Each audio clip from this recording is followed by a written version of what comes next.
BTC অঞ্চলৰ যিসকল ব্যক্তিয়ে আজিৰ তাৰিখলৈকে বিটিআৰ একৰ্ড ফেইলাৰ বুলি কৈছিলে প্ৰমোদ বড়ো ডাঙৰীয়া তথা এই চুক্তিৰ লগত বিটিআৰ চুক্তিৰ লগত জড়িত থকা ব্যক্তিসকলক যেনেকৈ কিছুমান ব্যক্তিয়ে তুচ্ছ তাচ্ছিল্য ভাষা প্ৰয়োগ কৰিছিলে যে বিটিআৰ একৰ্ড ভেলুলেছ, কোনো ভেলু নাই, সেইসকল ব্যক্তিক ক'ব বিচাৰোঁ বড়ো ভাইসকলৰ আন্দোলন তথা ত্যাগৰ বিনিময়ত 2020 চন 27 জানুৱাৰীত যি বিটিআৰ চুক্তি হৈছিলে এই বিটিআৰ চুক্তিৰ 3.1 দফা অনুযায়ী যি সীমা সম্প্ৰসাৰণৰ কথা আছিলে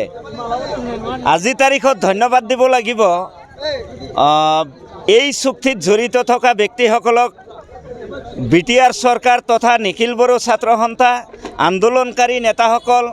অসমৰ সন্মানীয় গভৰ্ণৰ অসমৰ সন্মানীয় মুখ্যমন্ত্ৰী ডক্টৰ হিমন্ত বিশ্ব শৰ্মা ডাঙৰীয়াই যি আনুষ্ঠানিক ঘোষণা কৰিলে বিটিআৰৰ সীমা সম্প্ৰসাৰণ সম্পৰ্কে বিশ্বনাথ চাৰিআলি গহপুৰ লখিমপুৰৰ শিমলুগুৰিলৈকে যি বিটিআৰৰ সীমা সম্প্ৰসাৰণ হ'ল 61টা ৰেভিনিউ ভিলেজ ফৰেষ্ট ভিলেজ যি বিটিআৰৰ অন্তৰ্ভুক্ত হ'ল। আচলতে এই আন্দোলনকাৰী নেতাসকলক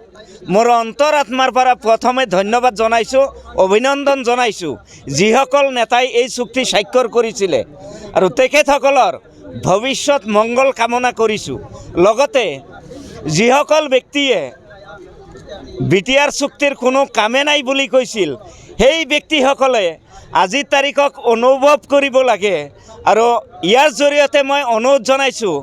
অসম চৰকাৰ তথা কেন্দ্ৰীয় চৰকাৰক তথা বিটিআৰ প্ৰশাসনক যি বিটিআৰ একৰ্ডৰ দফাসমূহ লৈ তেখেতসকলে নেতৃত্ব বহন কৰি আছে।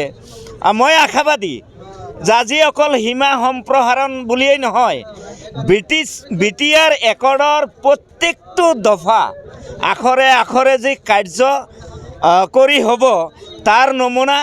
বিটিআৰৰ সীমা সম্প্ৰসাৰণ। লগতে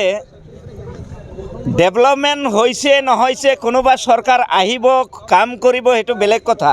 কিন্তু অপ্ৰিয় হ'লেও সত্য এটা কথা ক'বই লাগিব 2020 চনৰ 27 জানুৱাৰী যে চুক্তি হৈছিলে এই চুক্তিৰ বিনিময়ত বিটিচি অঞ্চলত আজিৰ তাৰিখত যিটো শান্তিৰ এটা পৰিৱেশ আহিছে ইয়াত আমি অন্তৰাত্মাৰ পৰা তেখেতসকলক ধন্যবাদ জনাইছোঁ। যে তাৰ উদাহৰণ এই ওদালগুৰি নিচিনা জাগাত এটা সময় আছিলে 2020 চনৰ আগত যে মোৰ নিচিনা ব্যক্তি দিনত আহিব ভয় কৰিছিল আৰু আজিৰ তাৰিখত আপোনালোকে চাওক ৰাতি এন্ধাৰত এই ৰাতি 8টা অকল 8টা বুলিয়ে নহয় ওদালগুৰি টাউনৰ প্ৰত্যেকটো গলিয়ে গলিয়ে মোৰ নিচিনা ব্যক্তিয়ে মোৰ নিচিনা হাজাৰজন ব্যক্তিয়ে প্ৰত্যেকটো গলি গলিয়ে ৰাতি 1-2টা বজাত ঘূৰিব পৰা পৰিৱেশ এটা আহিছে। গতিকে যিসকল ব্যক্তিয়ে এই চুক্তি স্বাক্ষৰ কৰিছে তেখেতসকলৰ লগত যিসকল ব্যক্তিয়ে সহায় সহযোগিতা আগবঢ়াইছে বিটিচি অঞ্চলৰ এজন মাইনৰিটি সাধাৰণ নাগৰিক হিচাপে সচেতন ব্যক্তি হিচাপে মোৰ অন্তৰাত্মাৰ পৰা তেখেতসকলক ধন্যবাদ জনাইছোঁ আৰু বিটিআৰ একৰ্ডৰ প্ৰত্যেকটো দফা কাৰ্যকৰী হ'ব বুলি মই আশাবাদী আৰু অসম চৰকাৰ ভাৰত চৰকাৰক মই মোৰ অন্তৰাত্মাৰ পৰা ধন্যবাদ আৰু অনুৰোধ জনাইছোঁ বাকী থকা দফাখিনিও যাতে আখৰে আখৰে পালন কৰে। আৰু বিটিআৰবাসী ৰাইজ হিচাপে এজন নাগৰিক হিচাপে অতিকৈ আনন্দিত হৈছোঁ। পোনপ্ৰথমে মই আমাৰ বিটিআৰ চৰকাৰ অসম চৰকাৰ আৰু ভাৰত চৰকাৰক ধন্যবাদ জ্ঞাপন কৰিছোঁ যে আমাৰ বিটিআৰৰ সীমা বঢ়াই দিয়াৰ কাৰণে সিহঁতক ধন্যবাদ জ্ঞাপন কৰিছোঁ অন্তৰৰ পৰা।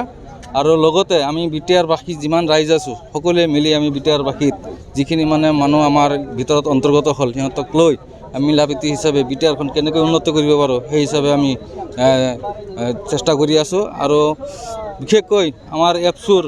যিবিলাক কৰ্মকৰ্তাই আন্দোলন কৰি আজি আমি এই শান্তি চুক্তি হোৱাৰ পিছত বিটিআৰখন সম্প্ৰসাৰণ হ'ল